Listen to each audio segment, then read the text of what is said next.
Уште 6 месеци до истекување на рокот од 18 месеци колку што има специјалното јавно обвинителство за покренување на кривични постапки против функционери кои произлегоа од така наречените бомби на опозицијата. Според дел од експертите, ова јавно обвинителство треба да продолжи да функционира и по завршувањето на мандатот.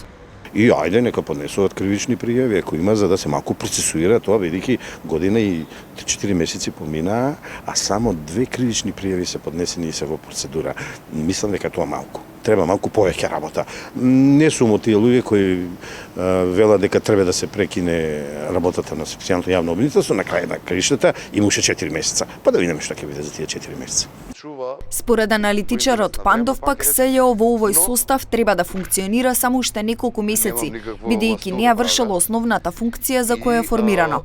Сепак, тој додава дека како можна опција е СЈО да функционира, но како посебен оддел во основното јавно обвинителство. Тоа СЈО е неуставно и ако заседава Уставниот суд, јасно е дека ќе треба да го укине.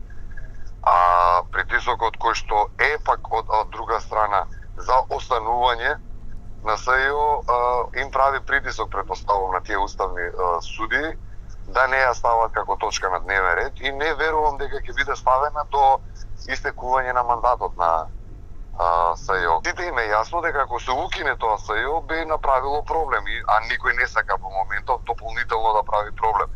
Мандатот на специјалното јавно обвинителство по нова година е во рацете на новиот парламентарен состав, откако претходниот пред распуштањето го отфрли предлогот на СДСМ за продолжување на мандатот за поднесување обвиненија. Албанските партии, но и опозицијата имаат ист став околу ова обвинителство, односно продолжување на мандатот од 18 месеци.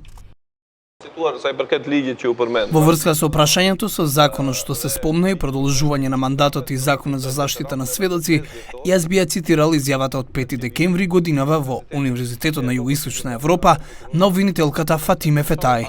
Ја прашале дали ве поддржувале албанските политички партии. Таа одговорила: кога нам ни беше потребна поддршката со закон за заштитени сведоци, тие не поддржаа. Толку. Една од точките кај нас како коалиција е да имаат неограничен мандат и да се формира специјален суд. Истакнувам дека ние како посебен феномен, бидејќи веќе 10 години сме на власт, досега ги поддржавме СЈО, но дури за во овој мандат, ДУИ излезе со предлог дека на СЈО треба да му се даде неограничен мандат, бидејќи ние немаме од што да се плашиме. Иако ДУИ најавија дека ќе ги поддржат измените на законот за СЈО, повеќето од пратениците не беа присутни на седницата кога се гласаше за продолжување на мандатот на СЈО. Од оние кои присуствуваа, сепак дел го одржаа зборот и гласаа за измените на законот. Во досегашниот период од една година, СЈО отвори 9 истражни постапки и поднесе 2 обвиненија против 100 лица.